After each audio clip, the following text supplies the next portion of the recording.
Good morning and welcome to the Economy and Politics Show, where we discuss developments in the economic space as it affects the households. Today, we're looking at a very interesting topic: foreign exchange management and economic stability in Nigeria. There have been recent developments around that, so that's why it's a very important conversation. And we need to have this very important discourse is Professor Akpan Ekpo. He's an economist and public policy analyst. Nice to have you once again, Professor Akpan Ekpo. Been a while. Yeah, thank you very much for having me. Yes. But before we begin this very interesting conversation, let's take a roundup of economic activities that occurred last week. The Monetary Policy Committee of the Central Bank of Nigeria, at the end of its 280th meeting, in an unanimous decision, voted to retain monetary policy rate at 11.5%.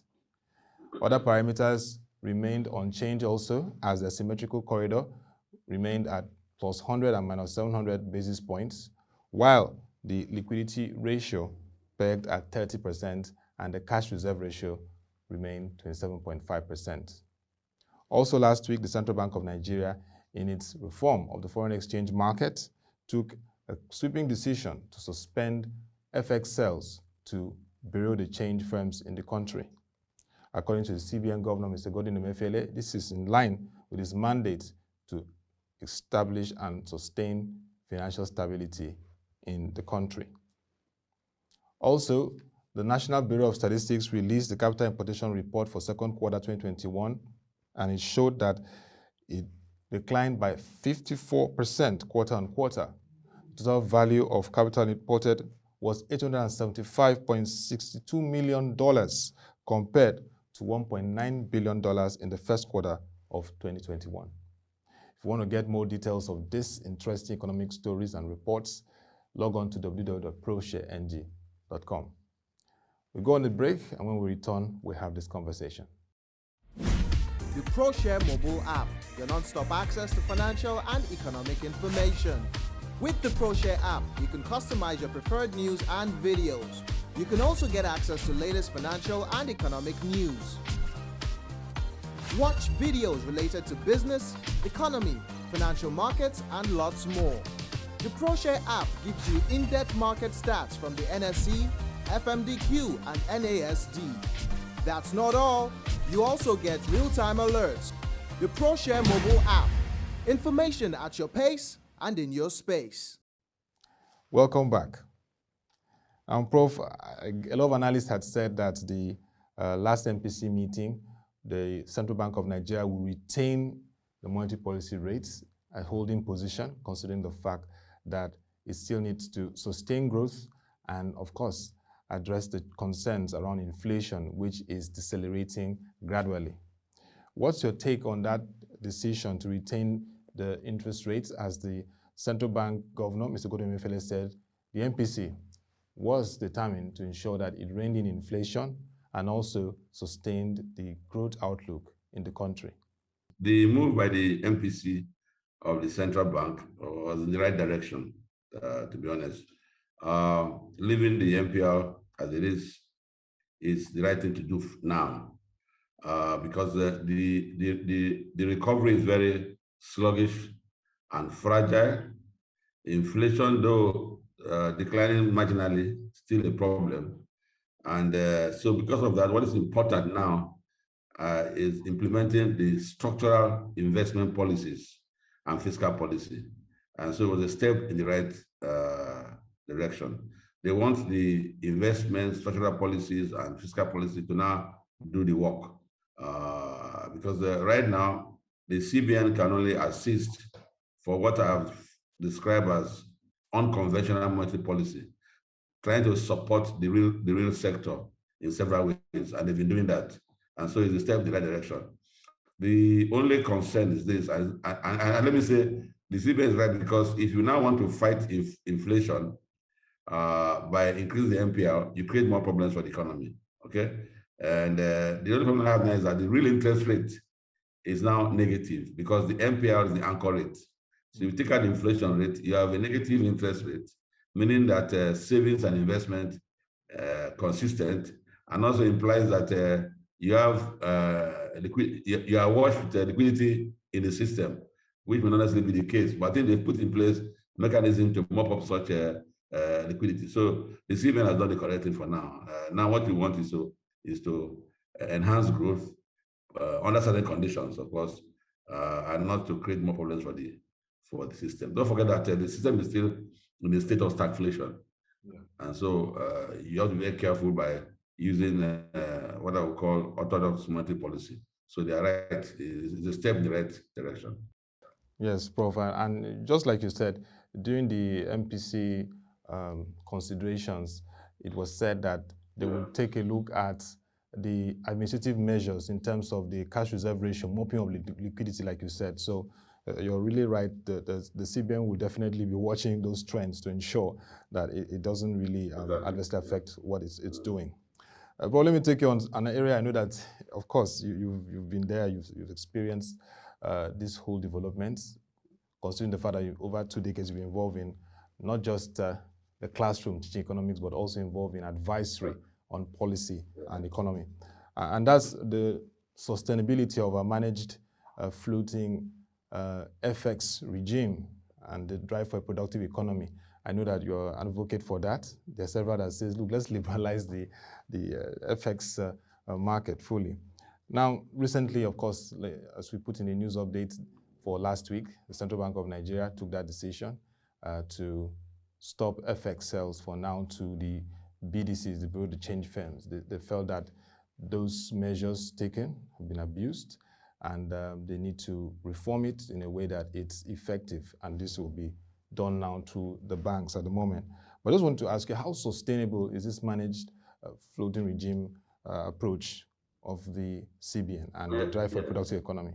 Well, thank you very much. See, the foreign exchange market and the foreign exchange rate is not as simple as people think, in the sense that at the bottom line, the Naira is not a convertible currency. If I give you Naira outside Nigeria, you don't want to take it, but it's not convertible. Okay? And so because of that, you may think you have enough foreign exchange, you don't have it. Even the CBN, I know I was the CBN, I was in the MPC and the board. Yes. Even when the CBN said they have enough foreign exchange to finance imports for 6 months, it's provisional, okay? It depends on what comes in through oil. You know, what has a negative shock in the oil market, everything goes in disarray. And that's why we always argue for managed float. And managed float does not mean that you negate the market. It means that the CBN watches the market and then knows when to intervene. Because this so-called demand supply of the market, it is okay as a textbook analysis. When it comes to practice, you have to be very careful. And that's what we are saying is a managed float. If you're in Germany, Japan, US, you don't bother about the value of your currency because your economy is productive. Okay, you're producing. Here we are not. So we still feel that the managed float is the right way to go. If you allow the market to determine the exchange rate, if you allow the so-called market to do it, the Naira will be useless. We get up to 700, and that will not be good for the wider economy. The other problem we have now is that oil prices have gone up, but they're not buying our oil. Okay, so that means that the economy has to be diversified. We have to enhance production so that we can export non-oil goods and earn foreign exchange outside of oil. Okay. Now, what the CBN has done in terms of the BDCs, it's what we've been saying more since in the 90s. Nigeria is the only country with Kenya that was selling forex to BDCs and answer to the public. It never happened. He said, let them go and source for their own foreign exchange. As I enter Nigeria from outside, let me go to any bureau and give my dollars and get Naira. But they were supplying dollars to BDCs. For several reasons, we cannot even say here. Because most of the people who own those BDCs, they know themselves, they are top-notch in the system. So it was wrong. So I'm glad that Governor Emefiele has finally taken the move by someone to say, look, let's stop this nonsense. And I think it shouldn't be something suspended. It's a permanent thing. Let them go and source for foreign exchange. And you see the difference in the sense that different bureaus will have different prices. And perhaps what the CBN was given to the bureaus will now be given to commercial banks, to the public. There may now be maybe more supply of forex in the system, and that may, and depending on the demand side, that may appreciate the Naira. But that's not even the point. The point is that let the bureaus now do what others are doing in the market. Let them buy and sell forex and not depend on getting money from the forex from central bank at official rate and then doing what they want to do with the money. So it's a step in the right direction. I hope CBN will monitor it, because we have a system where before the rules are put in place, people think of ways to maneuver and so on and so forth. So I say kudos to the CBN for finally doing what is right. I think maybe Kenya is the only country remaining, maybe, but when I checked last, most countries in Africa, the BDCs source for their own forex and set the public, and that's the way to go. So, and that will help the foreign exchange management. It also help the CBN to have control of monetary policy. And also, when we talk about inflation, there's a pass-through, price pass-through in the exchange rate. So that will help. So I think it was the right decision. Prof, let's look at Nigeria's exchange rate management strategy over time. Yes. Based on what has happened, the decision taken by the CBN, the FX sales to BDCs, you say it should be permanent. In terms of having a very robust strategy that trickles down to everyone, even the household, has a huge impact on them, what would you like to see as the adjustments? And your friend, I would say your friend, but you worked with him as a Minister of Finance during the military era, had talked about the fact that that's Chief Antoniani, one time published an article on Proshare, which had to look at exchange rate management. And he said the central policy instrument, it's a central policy instrument in most economic programs, and it is a key policy variable in the realignment of currencies and relative prices also in developed economies. He further stated that a viable, stable, and realistic exchange rate through impact on relative prices acts as supply incentives for needed adjustments in production structures, ensures judicious use of resources, attracts capital inflows, and directs other foreign exchange transactions from the parallel markets. In conclusion, he said, a good exchange rate mechanism therefore augurs well for price stability and international trade. In that regard, Prof, because of course you were involved in that whole process and you've seen a lot since that time till now. I mean, we've been through a lot in the country. From 1985, where we had $2 to a naira, to today, where we have it at 500. That's about 500% increase in over 3 decades. How do we approach this in a structural way that impacts everyone positively? Well, let me say that Chief Antoniani was the Minister of Finance. One of my mentors, was my boss. Yeah. I want to thank him for giving me the opportunity to be part of the public policy space at that time. And let me say, he's one of Nigeria's, if not the best, one of Nigeria's best finance minister. If they had taken his advice, piece of advice years ago, we won't have this problem. When Antoniani became minister, you know what the naira was compared to the dollar, huh? And he took drastic steps. And before you know, he created a band, if I can remember, the naira was between 80 and 82. Yeah. And the inflation rate dropped drastically for this so-called the Abacha miracle. So I agree with Chief Antoniani completely. If they're taking the advice, we won't have these problems. Now, in terms of saying households, you see, the foreign exchange stability impacts on households in several ways. First, know that households and their families are very diverse. Not everybody travels, okay? Yeah. If you are traveling, you get forex, you go abroad. But the impact is that if the foreign exchange market is stable, prices will be stable, inflation rate will moderate, then the household will benefit from that, okay? Because they now have more money to buy goods and services. That's how the household. So if the foreign exchange market is unstable, okay, nobody's sure what will happen tomorrow, then it creates problems for the household because you cannot predict what our price will be, okay? And that is why when it's unstable, traders don't know how much dollar will cost tomorrow. So they increase their prices in case they go to the market to buy forex and it has increased. And so that's how we suffer from it, because price then starts going up. So that's how the household suffers, okay? So if it's stable, you can predict it, then it will affect prices and we all gain from it. If it's unstable as we have now, or when we had a multiple regime, it creates uncertainty, okay, on both the households and their families and even investors, okay? And as I said earlier, because the economy is not a productive economy, the only way you can get this thing stable, as Anthony said in that article, is production, production, production. Once you don't change the economy to be productive, you're going to have problems because the forex, the dollar, the pounds, the whatever, it is not your money. Okay, you get it in our own case from outside, from a resource whose price and output you have no control over. See, that's the problem that we're having. We're depending on what I call an exogenous source of revenue. Okay, so you need to stabilize it, and that is why the managed float comes in. And CBN has been vigilant. CBN has been vigilant, watching the market every day to see what to do. So the only solution is production, as Anthony said. And I said, if they took his advice at that time, we won't have these problems because he worked hard, more than 12 hours a day, to ensure that. And in fact, let me say, at that time, look at the fundamentals then. Yeah. Compare the fundamentals in terms of Steve Anthony and the fundamentals now, and we see a difference under a military regime. You know, so the problem is that once you don't have an economy that's productive, you're only consuming, you're going to have problems in your foreign exchange market, no matter how you want to look at it. So I hope that government will stick to its policy of trying to diversify the economy, because that's the secret of it.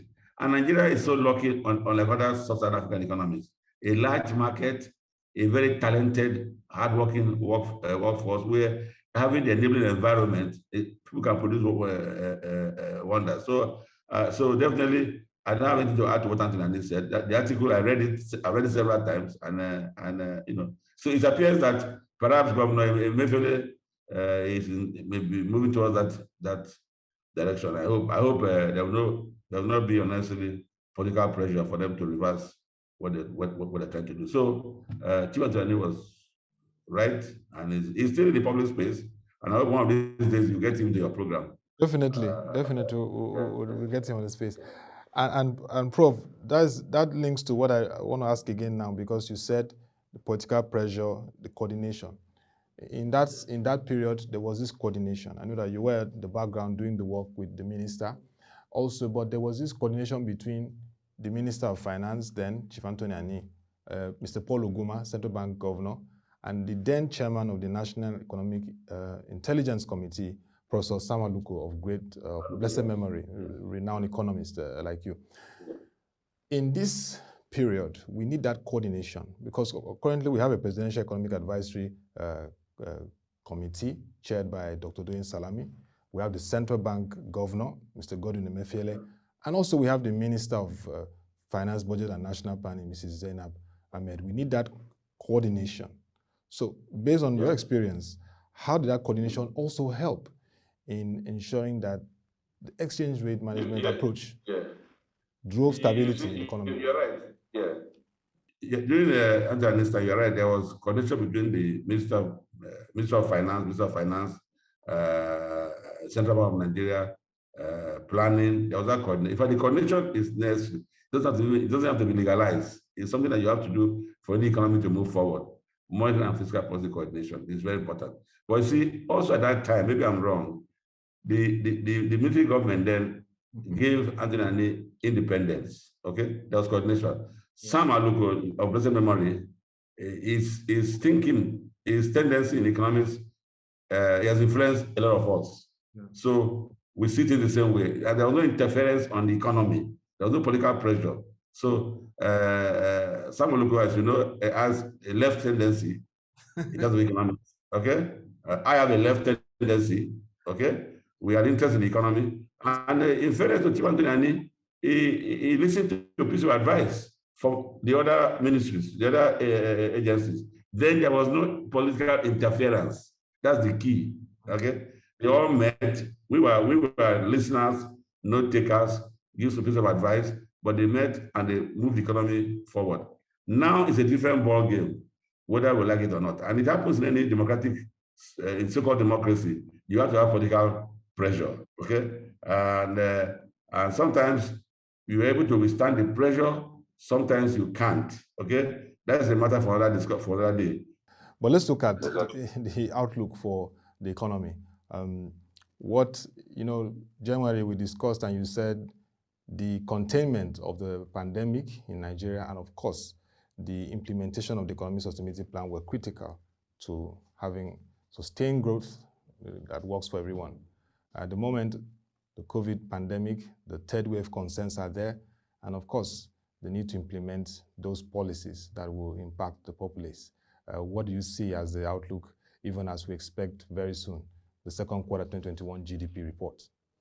The outlook, it seems okay, but it will depend on those three conditions: how we contain the pandemic, the security apparatus in the system, whether we can make sure we contain the security situation, and more importantly, whether we implement aggressively the structural to the investment policies. That will help the recovery. That will make us get to 3%. Even 3% is, you have to be a magician to get there, but if we get there, it will help.